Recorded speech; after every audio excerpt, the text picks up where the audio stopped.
Hello दोस्तों, एक बार फिर से स्वागत है आपका आरंभ स्टडी पॉइंट में। आज हम पढ़ेंगे क्लास 6 साइंस का यह छठा अध्याय है, हमारे चारों ओर के परिवर्तन।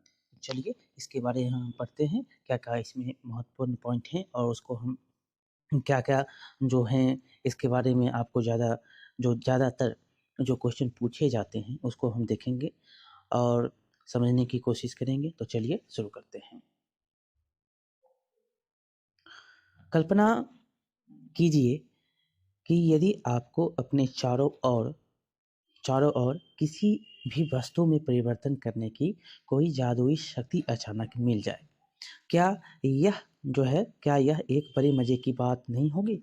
वे कौन सी वस्तुएं हैं जिन्हें आप बदलना चाहेंगे? आप कल्पना कर सकते हैं वो कौन सी वस्तुएं हैं जिन्हें आप बदलना चाहेंगे, आप अगर जादूगर बन जाते हैं तो। वास्तव में हमारे पास कोई जादुई शक्ति नहीं है, फिर भी हम अपने चारों ओर की कुछ वस्तुओं को बदल सकते हैं। शायद बहुत सी वस्तुएं। क्या आप कुछ ऐसी वस्तुओं की सूची बना सकते हैं जिन्हें आप बिना किसी जादू का प्रयोग किए बदल सकते हैं? तो चलिए इसके बारे में हम देखते हैं। तो अब यहाँ पर बैलून है। बैलून जो है बिना जादू के भी आप इसका जो है माप बदल सकते हैं। उसका जो परिवर्तन उसका जो है आप छोटे से गुब्बारे को बड़े में तब्दील कर देते हैं। उसी प्रकार हमारे जो है आगे पढ़ेंगे तो हमारे चारों ओर बहुत से परिवर्तन अपने आप होते रहते हैं। खेतों में फसलें समयानुसार बदलती रहती हैं, पत्तियां रंग बदलती हैं और सूख कर पेड़ों से गिर जाती है। फूल खिलते हैं और फिर मुरझा जाते हैं। क्या कोई परिवर्तन आपके शरीर में भी होता है? आप जानते हैं कि आप शिशुअवस्था से युवावस्था, युवा किशोरा और प्रौढ़ावस्था तक आती है। तो क्या ये सब बदलते रहते हैं? आपके नाखून, बाल बाल ये सब देखेंगे तो आप बचपन से लेकर बुढ़ापे तक की जो परिवर्तन है, बहुत सारे परिवर्तन आप अपने में खुद देखते हैं। आपके नाखून बढ़ते हैं, आपके बाल बढ़ते हैं तथा आप बढ़कर लंबे हो जाते हैं। इन सब के बढ़ने के साथ आपका वजन भी बढ़ जाता है। क्या आपको पहले भी महसूस हुआ है कि आपके चारों ओर हर समय बहुत से परिवर्तन होते रहते हैं? क्या कुछ परिवर्तनों को साथ-साथ समूह में रख सकते हैं? हम विभिन्न प्रकार के परिवर्तनों को समूह में कैसे रख सकते हैं? इनमें कोई परिवर्तन समानता तो मिलेगी, जो है कोई यदि कोई समानता मिलेगी तो वो हमारे लिए सहायक होगी। तो चलिए ये अब हम देखते हैं। क्या सभी परिवर्तन सदैव उत्क्रमित किए जा सकते हैं? तो इसके बारे में हम पूरा डिटेल से पढ़ते हैं। क्या ये किए जा सकते हैं? ये क्वेश्चन के रूप में पूछा गया है और इसका आपका डिटेल देखिए आगे है। एक गुब्बारा लीजिए क्रियाकलाप 1 में और उसे फुलाइए। सावधानी बरतें कि वह फट ना जाए। गुब्बारे का आकार एवं आमाप जो है बदल गया। ये देख सकते हैं कि कैसे ये बदल गए हैं। अब उसकी हवा निकल जाने दें। आप उसको धीरे-धीरे आप छोड़ देंगे तो वो हवा क्या होगी? निकल जाएगा। ये परिवर्तन आप देख सकते हैं। क्रियाकलाप 2 देखेंगे तो क्रियाकलाप 2 में एक कागज़ का टुकड़ा लें और यहाँ पर छेदों में दिखाया गया है कि इसमें कागज़ का टुकड़ा खिलौना हवाई जहाज़ में परिवर्तन करने के लिए कहता है। हवाई जहाज़ आपको इस हवाई जहाज़ को कुछ समय तक उड़ाने में बहुत मज़ा आएगा। यदि आप थक जाएँ तो कागज़ को पुनः सीधा कीजिए। आप देख सकते हैं कि हवाई जहाज़ यहाँ पर बनाए गए हैं कागज़ को, और अगर आप फिर से उड़ा लिए हैं और थक गए हैं तो उसको सीधा करके आप कागज़ में तब्दील कर सकते हैं। क्रियाकलाप 3 में देख सकते हैं जो गुँधे हुए आटे की एक लोई बनाने के लिए कहता है, इसे रोटी बनाने की कोशिश कीजिए। यदि आप इसके आकार से खुश ना हो और इस रोटी को दोबारा लोई में परिवर्तन करना चाहोगे, अगर आकार से आप खुश ना हो, फिर से उसको रोटी बनाना चाहो तो ये हो जाएगा। यहाँ पर फिर है कि अब आपने क्रियाकलाप 1 और 2, 3 में 3 परिवर्तन देखें। इसके बारे में सोचिए, इनमें एक जैसा क्या है? तो क्या सभी अपने आकार में पुनः परिवर्तित हो जाते हैं? ये हमने अभी देखा था। क्या यह संभव है कि गुब्बारा अपने पूर्व आकार में और आमाप में वापस आ जाए? तो ये अभी संभव है। क्या कागज़ का आमाप पहले और हवाई जहाज़ के बनने के बाद समान होगा? तो ये भी हो जाएगा। क्या गुँधे हुए आटे से पुनः लोई बनाना संभव है? तो ये भी संभव है गूँथे हुए आटे से।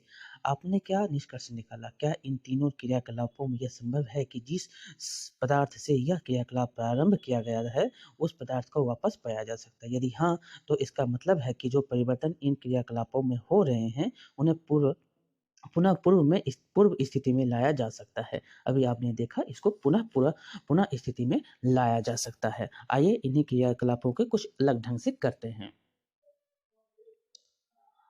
अब देखिए क्रियाकलाप 4 में देखेंगे तो आपको उसी गुब्बारे को लेने के लिए कहता है और उसका उपयोग करने के लिए। इसको उसके पूरे माप में फुलाइए तथा मुख को पतले धागे से कसकर बाँधिए। गुब्बारे में उसकी नुकीली पेंसिल से छेद कीजिए। ओह! गुब्बारा फट गया। अब क्या हुआ ये? फिर उस माप में नहीं आएगा। ये क्या हुआ? अब फट गया, ये फट गया है। दूसरा उसी प्रकार अब हवाई जहाज़ का है तो हवाई जहाज़ बनाइए और क्या करेंगे तो बाहरी रेखा से यहाँ पर देख सकते हैं, इसको काट देने के लिए कहता है। तो फिर ये आप माप में जो जैसे कागज़ था वैसा नहीं आएगा। अब है गूँथे हुए आटे की लोई जो है, गूँथे हुए आटे की लोई बेलकर तवे में सेंक दीजिए। तो क्या होगा? ये भी उसी जो है माप में नहीं आएगा, वो लोई फिर हम नहीं बना सकते हैं। यहाँ पर क्या बन गया? तब ये एक रोटी बन गई है।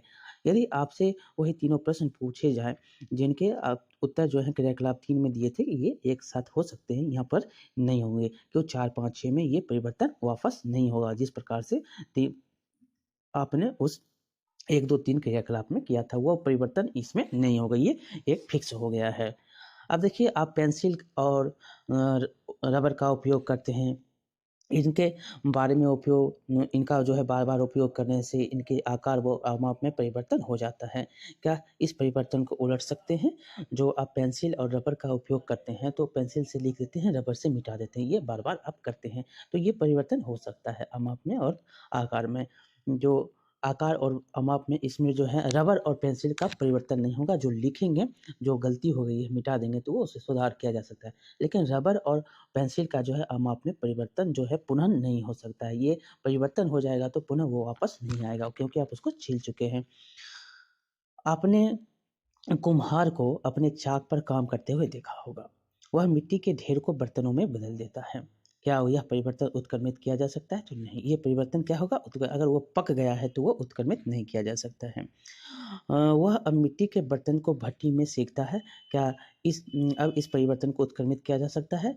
तो आप सेंक लेते हैं तब वो उत्क्रमित नहीं किया जा सकता है। अगर उसको सेंकते नहीं हैं, अगर वह गीला ही है, अगर अभी तक वो पका नहीं है तो उसको उत्क्रमित कर सकते हैं, उसको फिर मिट्टी में तब्दील कर सकते हैं। लेकिन जब सेंकने के बाद उसको उत्क्रमित नहीं किया जा सकता, उसको बदलना नहीं जा सकता है।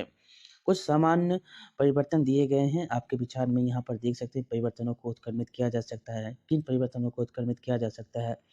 और हमने देखा कि परिवर्तन के वर्गीकरण का एक तरीका है, यह देखा जाए कि क्या उन्हें उत्क्रमित किया जा सकता है, क्या उसमें परिवर्तन लाया जा सकता है। आप यहाँ पर ये बता सकते हैं, एक आपको उत्क्रमित करने का मुख्य जो बात समझना है, जो परिवर्तन कर दें, पुनः उसको उसी आकार में परिवर्तित कर दें, वो नहीं हो पा रहा है। जहाँ नहीं हो रहा है, उसको यहाँ पर देख सकते हैं।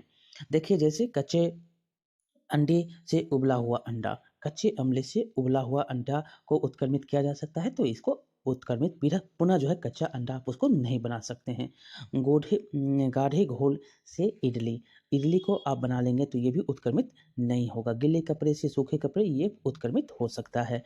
ऊन के धागे से बना हुआ स्वेटर ये भी उत्क्रमित हो सकता है, उसको उघाड़ देंगे तो ये फिर से ऊन बन जाएगा। अनाज से बनाया गया आटा, इसको उत्क्रमित नहीं किया जा सकता। आटा से अनाज आप नहीं बना सकते। ठंडे दूध से गर्म दूध ये उत्क्रमित हो सकता है। पुनः जो है उसी आकार में वो उसी रूप में आ सकता है। सीधी रोटी से कुंडित रोटी, सीधी रोटी है और इसको कुंडित रोटी कर देंगे तो ये उत्क्रमित सीधी रोटी से कुंडलित रोटी है, इसको उत्क्रमित कर देंगे। कली से फूल ये उत्क्रमित नहीं होगा। गाय से गोबर से बायोगैस से गोबर आप नहीं बना सकते हैं। खींचे रबर बैंड से सामान्य साइज़ का रबर बैंड और सामान्य साइज़ से खींच सकते हैं फिर से रबर बैंड को। और जमी हुई आइसक्रीम से पिघली हुई आइसक्रीम अगर पिघल गई है तो फिर उसको हम जमा सकते हैं, ये उत्क्रमित हो सकता है। ये हमने देखा क्या परिवर्तन आगे है कि क्या परिवर्तन करने के अन्य तरीके हो सकते हैं? तो हाँ, बहुत सारे अन्य तरीके हो सकते हैं। चलिए इसके बारे में हम पढ़ते हैं। हम सभी ने मिट्टी को खोदने वाले औजार देखे होंगे। क्या आपने इन औजार में देखा है कि लोहे के फलक को कैसे एक लकड़ी के हत्थे पर जड़ दिया जाता है? ये आप देख सकते हैं लकड़ी के हत्थे से लगाने के बाद प्रायः जो है लोहे को देख सकते हैं कैसे कैसे इसका रूप बन जाता है। यहाँ पर देख सकते हैं कुदाली को लकड़ी के हत्थे से, यहाँ पर देख सकते हैं और यहाँ पर देख सकते हैं खुरपी को। तो ये सब लकड़ी के हत्थे से जोड़ा हुआ गर्म करके जोड़ दिया जाता है। तो इन औजारों में लोहे के फलक में एक वलय होता है जिसमें लकड़ी के हत्थे को फंसा दिया जाता है। क्या होता है? लकड़ी के हत्थे को फंसा दिया जाता है और साधारणतः इस वलय का माप लकड़ी के हत्थे के घेरे से थोड़ा छोटा होता है। उसका वो जो है माप क्या होता है? थोड़ा छोटा होता है। हत्थे को वलय में फंसाने के लिए वलय को गर्म करते हैं जिसको इसका आकार बड़ा हो जाता है। जिससे क्या होता है? इसका आकार बड़ा हो जाता है, फैल जाता है। अब हत्था आसानी से इसमें जड़ जाता है। क्या होता है? हत्था आसानी से जड़ जाता है। अब जब वलय ठंडा होता है तो सिकुड़ जाता है जिससे इस हत्थे पर क्या होता है? ये कसकर पकड़ लेता है और उसके बाद वह कसकर इसको पकड़ लेता है। आगे हम पढ़ेंगे कि इसी प्रकार के परिवर्तन का उपयोग बैलगाड़ी की लकड़ी के पहिए पर के रीम को कसने के लिए भी किया जाता है। अब जो लकड़ी के पहिए में देखते होंगे लोहे का जो लगा हुआ होता है रिंग, तो उसी प्रकार गर्म करके लकड़ी के पहिए में वो सटा दिया जाता है। वो सिकुड़ जाता है, अगर ठंडा होता है तो क्या होता है? वो सिकुड़ जाता है, वो बैठ जाता है। जैसे यहाँ पर कुदाली को देखें, खुरपी को देखो, उसी प्रकार धातु के रीम को गर्मी जो है धातु के रीम को लकड़ी के पहिए के घेरे से थोड़ा-सा छोटा बनाते हैं, उसको हम छोटा बनाते हैं। जैसे आपने देखा होगा पहिए को, अगर बैलगाड़ी के पहिए को देखते हैं तो उसमें आपको देखने को मिलेगा कि वो छोटा होता है। गर्म करने पर रीम पहिए पर चढ़ जाता है। क्या होता है? यहाँ पर देख सकते हैं कैसे चढ़ाया गया है रीम को पहिए पर। अब पहिए के किनारे के ऊपर ठंडा पानी डालते हैं और पहिए के किनारे में क्या करते हैं? ठंडा-ठंडा पानी डाल देते हैं, जिससे रिम ठंडा हो जाता है तथा जो है पहिए के ऊपर कस जाता है और इसी प्रकार जो है पहिए के ऊपर ये कस जाता है पानी डालने के बाद। ठंडा होता है और ठंडा के बाद वो कस जाता है। जब हम जल को बर्तन में गर्म करते हैं तो कुछ समय के बाद यह उबलना शुरू हो जाता है। क्या होता है? वो उबलना शुरू कर देता है जल। अगर हमें इसे लगातार गर्म करते रहें तो जल की मात्रा बर्तन में घटनी शुरू हो जाती है। क्या होता है? वो वाष्पित होने लगता है। क्या होता है? धीरे-धीरे वो वाष्प में परिवर्तन होने लगता है, जल वाष्पित होने लगता है। जल वाष्प में परिवर्तित हो रहा है। क्या होता है? जल वाष्प में परिवर्तित हो रहा है और पानी घटने लगता है। अध्याय 5 में हमने देखा था कि जल वाष्प ठंडा करने पर जल जो है क्या होता है? द्रव जल में परिवर्तन हो जाता है। द्रव में परिवर्तन हो जाता है। हम सभी ने बर्फ को पिघलते हुए देखा। गर्म करने पर बर्फ क्या होता है? पिघलता है। गर्म करने पर आपने देखा था ऊपर में रख देते हैं बर्फ, तो और भाप लगाते हैं तो वो क्या होता है? बर्फ पिघलने लगता है, पिघल जाती है। यह किससे बदल जाती है? यह किसमें बदल जाती है? तो वो जल में बदल जाती है। ज बर्फ़ जो है जल में परिवर्तित हो जाती है। क्या इस जल को वापस बर्फ़ में बदल सकते हैं? तो हाँ, उसको वापस हम बर्फ़ में परिवर्तित कर सकते हैं। बुझाऊ ने प्रायः देखा कि सड़क बनाने वाले सड़क की मरम्मत करने के लिए एक काले रंग के पदार्थ को गर्म करते हैं। बुझाऊ जानना चाहता है कि काले पदार्थ को गर्म पर करने पर हुआ परिवर्तन क्या उत्क्रमित किया जा सकता है? जो गर्म हो गया है उसको उत्क्रमित किया जा सकता है, तो उसको काला जो टार है उसको उत्क्रमित फिर से आप ठंडा कर सकते हैं। अगर उसको छोड़ देंगे तो वो ठंडा हो जाएगा। यहाँ पर देखिए पहेली जानना चाहती है, क्या आपने कभी लोहार को औजार बनाते हुए देखा है? लोहे के टुकड़े को लोहार किस प्रकार विभिन्न औजार में परिवर्तन करता है? लोहे के टुकड़े को जब तक गर्म करते हैं तब तक वह लाल ना हो जाए। वह जब तक हम उसको गर्म कर जब तक तब तक हम उसको गर्म करते रहते हैं जब तक वो लाल नहीं हो जाए। जब यह मुलायम हो जाता है तब उसको पीट कर इच्छानुसार औजार का जो है आकार दिया जाता है। गर्म करने पर लोहे का में क्या परिवर्तन होता है? वो क्या होता है? तनता है, वो तनाता है वो लोहा, आप वो उसमें को परिवर्तन कर देते हैं। क्रियाकलाप 7 में देखेंगे तो क्या एक छोटी मोमबत्ती लेकर उसकी लंबाई स्केल से मापें। इसे एक जो है उचित स्थान पर लगाकर दर्शाने के लिए कहता है और जलाने के लिए कहता है। तो आगे कुछ समय तक इसे जलने दें। मोमबत्ती को बुझो यहाँ पर मोमबत्ती को बुझा सकते हैं। मोमबत्ती को क्या करें? बुझा दें तथा पुनः इसकी लंबाई मापें। आप देख सकते हैं कि जब जला हुआ है और जब ये बुझा हुआ है तो क्या होता है? परिवर्तन आपको यहाँ पर दिखाई दे रहा है। जो जला हुआ मोमबत्ती है उसका साइज़ और जो बुझा हुआ मोमबत्ती है उसके साइज़ में परिवर्तन, आपको लंबाई में परिवर्तन देख सकते हैं। ये हो गया है परिवर्तन। क्या मोमबत्ती की लंबाई में परिवर्तन को उत्क्रमित किया जा सकता है? तो इसको उत्क्रमित नहीं किया जा सकता है। आप देखेंगे मोमबत्ती गर्म हो गया है और वो पिघल गया है, तो पूरी पुनः उसको उस प्रकार से नहीं ला सकते हैं। यदि हम कुछ मोम बर्तन में लें और गर्म करें, तो क्या इस परिवर्तन को उत्क्रमित किया जा सकता है? अगर फिर वही मोम जो है फिर हम बर्तन में ले लें और फिर उसको गर्म करें, तो उत्क्रमित ये हो सकता है और वो ठंडा हो जाएगा तो वो उत्क्रमित हो जाएगा। आगे देखें क्रियाकलाप 7 तो को धूपबत्ती से दोहराएँ। आप इसको धूपबत्ती से भी दोहरा सकते हैं। जब तक यह पूरी तरह से जले उसकी प्रतीक्षा करें। और धूपबत्ती में क्या परिवर्तन दिखाई देखेंगे तो वो क्या होता है? पूरा जल जाता है। धूपबत्ती जलने पर कुछ नए पदार्थ बनती हैं। ये कुछ राख या गैस के रूप में होती हैं। क्या होता है? जब पूरा जल जाता है वो राख आपको देखने को मिलता है। जो चिप आप देखेंगे तो वो जलते-जलते आपको राख छोड़ते जाता है। हम इन गैसों को देख तो नहीं सकते परंतु उसकी मनभावन सुगंध के कारण उसे क्या करते हैं? महसूस कर सकते हैं। क्या इस परिवर्तन को उत्क्रमित किया जा सकता है? नहीं, इसके उत्परिवर्तन ये नहीं किया जा सकता क्योंकि वो जल चुका है। इसी प्रकार माचिस की तीली में क्या परिवर्तन हुआ जिसे मोमबत्ती को जलाने में प्रयोग है? तो क्या होता है? वो उसकी जो तीली होती है वो जल जाती है, उसको फिर उत्क्रमित आप नहीं कर सकते हैं। अभी तक हमने परिवर्तनों के नियत वस्तुओं या इनके पदार्थ पर देखा। जब 2 पदार्थ एक मिश्रण के रूप में हो तब उस होने वाले परिवर्तन किस प्रकार होंगे? और इसके बारे में हमने इसको देखा था। ये क्वेश्चन पूछ रहा है इस कौन प्रकार में होगा? अध्याय 4 में हमने नमक को जल में घोला था। क्या आपके अनुसार उस समय जल या नमक में कोई परिवर्तन हुआ था? तो आपने देखा था परिवर्तन हुआ था। जल क्या हुआ था? नि न नमक नीचे और जल वाष्पित हो गया था। क्या इस परिवर्तन को उत्क्रमित करना संभव है? तो आप उत्क्रमित अगर जल उड़ गया है तो वो उत्क्रमित आप नहीं कर सकते हैं। तो फिर से अगर आप उसमें जल दे रहे हैं तो फिर वो क्या होगा? पुनः उड़ जाएँगे, वाष्पित हो जाएँगे। अध्याय 5 के क्रियाकलाप में हमने नमक के विलयन को गर्म करके नमक प्राप्त किया था। इस प्रकार क्या हम यह कह सकते हैं कि नमक को पानी में घोलते हुए परिवर्तन को उत्क्रमित किया जा सकता है? अगर पानी घोल रहे हैं तब उत्क्रमित कर सकते हैं। तो क्या कर सकते हैं? अगर हम पानी को घोल रहे हैं नमक में तो वो उत्क्रमित हो सकता है, लेकिन अगर वो वाष्पित हो गया तो उत्क्रमित नहीं होगा। लेकिन अगर पानी फिर दे दिए हैं, वही फिर घोल रहे हैं तो फिर से वो उत्क्रमित हो जाएगा।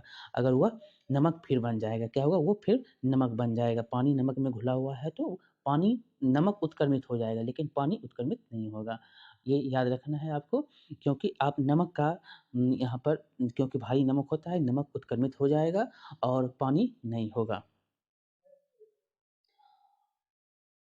पानी अगर नमक से हो गया, पानी भी उत्क्रमित होता है, कैसे? तो बर्फ़ अगर बर्फ़ बन गया तब वो उत्क्रमित हो जाएगा।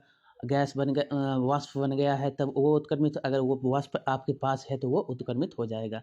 यहाँ पर ये होगा, लेकिन यहाँ पर बताया गया है जो नमक को पानी में घोलने से हुए परिवर्तन को उत्क्रमित किया जा सकता है। ये आप जानते हैं। इसको उत्क्रमित आप कर सकते हैं। पानी के हिसाब से अगर पानी को आपको फिर कहेगा पानी अलग से डालने के लिए तब नहीं, आपको उसी में करना है उत्क्रमित नमक का हम कर सकते हैं, पानी का भी हम कर सकते हैं लेकिन नमक पानी में देखेंगे तो आपको यहाँ पर सिर्फ़ क्या होगा तो आप नमक का उत्क्रमित कर सकते हैं, उसी रूप में वो आ जाएगा। आगे हम पढ़ेंगे पहेली ने पूछा कि पहेली ने पूछा कि क्या आपने दही को जमते हुए देखा है? आप दही को जमते हुए आप इसको उत्क्रमित नहीं कर सकते हैं। कैसे? क्योंकि ये एक बार जम गया तो ये नहीं होगा। लेकिन दूध के बारे में यहाँ पर बताया गया है कि गुनगुने गर्म दूध जो होते हैं, गर्म दूध में दही की थोड़ी-सी मात्रा मिलाई जाती है और दूध को हिलाकर कुछ घंटों के लिए एक गर्म स्थान पर आराम से रख देते हैं। कुछ ही घंटे में दूध में दही जो है प दही में परिवर्तन हो जाता है। क्या यह परिवर्तन जो उत्क्रमित किया जा सकता है? तो नहीं, इसका उत्क्रमण नहीं होगा। फिर वो लस्सी बन जाएगा, पनीर जो है वो मक्खन बन जाएगा, लेकिन ये फिर दूध नहीं बनेगा।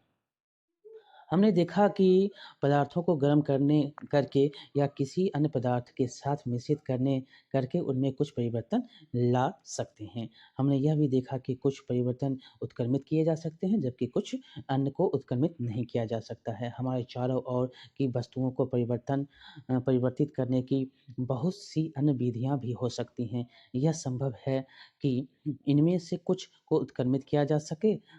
इस प्रकार हमारे चारों ओर के परिवर्तनों को 2 वर्गों में वर्गीकृत किया जा सकता है, जिसको परिवर्तित कर सकते हैं, जैसे परिवर्तन जिन्हें उत्क्रमित किया जा सके तथा परिवर्तन जिन्हें उत्क्रमित नहीं किया जा सकते। जिसको परिवर्तित कर देंगे वह उत्क्रमित होगा और जो नहीं परिवर्तन होगा वो उत्क्रमित नहीं होगा। अपनी उच्च कक्षाओं में हम देखेंगे कि इनके विधियाँ बहुत सारी विधियाँ हैं, किन-किन विधि में वर्गीकृत करने की जो है विस्तार से इसके बारे में अध्ययन हम आगे अध्याय में करेंगे। यहाँ पर देख सकते हैं कि आप महत्वपूर्ण प्रमुख शब्द है परिवर्तन, संकुचन, वाष्पन, प्रसार और गलन भी यहाँ पर दिया गया है। सारांश देखेंगे, 2 ही पॉइंट सारांश के हैं, कुछ परिवर्तनों को उत्क्रमित किया जा सकता है, कुछ को नहीं। पदार्थों को गर्म करके या किसी अन्य पदार्थ के साथ मिश्रित करके उनमें परिवर्तन लाए जा सकते हैं। उसमें क्या हो? परिवर्तन लाए जा सकते हैं। उसी प्रकार अभ्यास में कुछ प्रश्न दिए गए हैं, आप यहाँ पर देख सकते हैं, इसको हम बनाते हैं और यह आपको 2-4 क्वेश्चन है, इसको हम बनाते हुए आगे बढ़ेंगे, ताकि आपको यहाँ से जो भी क्वेश्चन बनते हैं, पूछते हैं क्वेश्चन, अभ्यास से भी बहुत सारे क्वेश्चन पूछे जाते हैं, तो इसको हम छोड़ेंगे नहीं। तो चलिए इसको भी बना लेते हैं।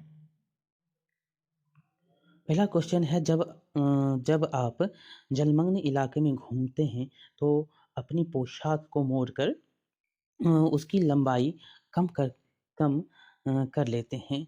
क्या इस परिवर्तन को उत्क्रमित हाँ, इसको हम उत्क्रमित पोशाक को आप मोड़ कर रख देते हैं किसी अटैची में, किसी बैग में और पुनः उसको खोलकर पहन लेते हैं, तो ये क्या है? उत्क्रमित किया जा सकता है। दूसरा है, अकस्मात आपका प्रिय खिलौना गिरकर टूट जाता है, आप कतई इस परिवर्तन को नहीं चाहते हैं, क्या यह परिवर्तन उत्क्रमित किया जा सकता है? नहीं।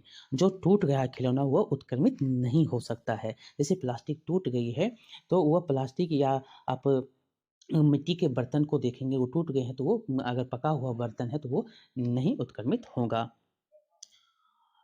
आगे है कि नीचे दिए गए सारणी में कुछ परिवर्तन दिए गए हैं और प्रत्येक परिवर्तन के सामने रिक्त स्थान में लिखिए कि वह परिवर्तन उत्क्रमित किया जा सकता है अथवा नहीं किया जा सकता है। तो हम इसको बनाते हैं। लकड़ी के टुकड़े चीरना, इसको उत्क्रमित नहीं कर सकते हैं। आइसक्रीम का पिघलना, ये उत्क्रमित हो सकता है। चीनी का जल में घोलना, ये भी उत्क्रमित हो सकता है। खाना पकाना, ये उत्क्रमित नहीं हो सकता है। आम का पकना, ये भी उत्क्रमित, इसको फिर कच्चा हम नहीं करेंगे। दूध का दही का जमना, ये भी उत्क्रमित नहीं होगा। आगे का क्वेश्चन है, चित्रकारी करने पर ड्राइंग शीट में परिवर्तन किया जाता है, क्या आप इस परिवर्तन को उत्क्रमित कर सकते हैं?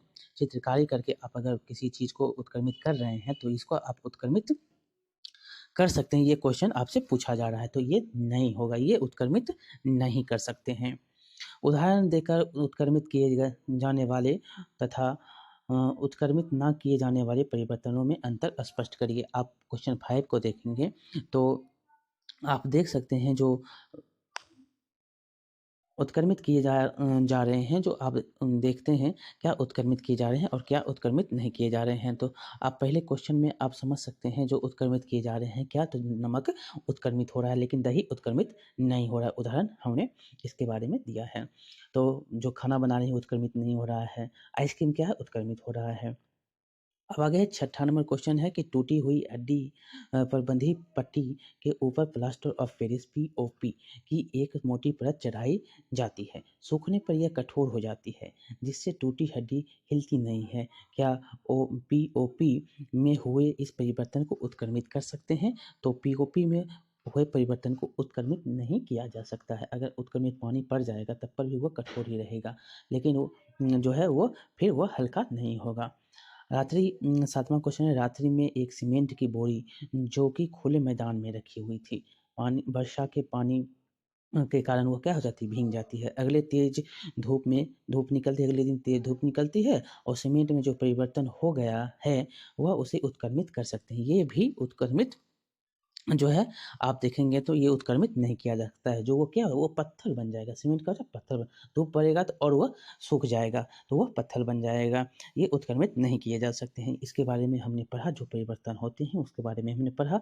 यहाँ से जो भी क्वेश्चन पूछे जाते हैं, उत्क्रमण क्या है ये पूछा जाता है, कौन-सी वस्तु है जो उत्क्रमित किया जा सकता है, जो कौन-सी वस्तु है जो उत्क्रमित नहीं किया जा सकता है, जिसका परिवर्तन नहीं हो सकता है। इसके बारे में हमने पढ़ा, तो यहाँ से आपको जो भी क्वेश्चन बनते हैं वो बन जाएँगे। कैसा लगा ये वीडियो आप बताएँगे, लाइक करेंगे, शेयर करेंगे और सब्सक्राइब करना नहीं भूलेंगे। बहुत-बहुत धन्यवाद। मिलते हैं अगले चैप्टर में। बहुत-बहुत धन्यवाद।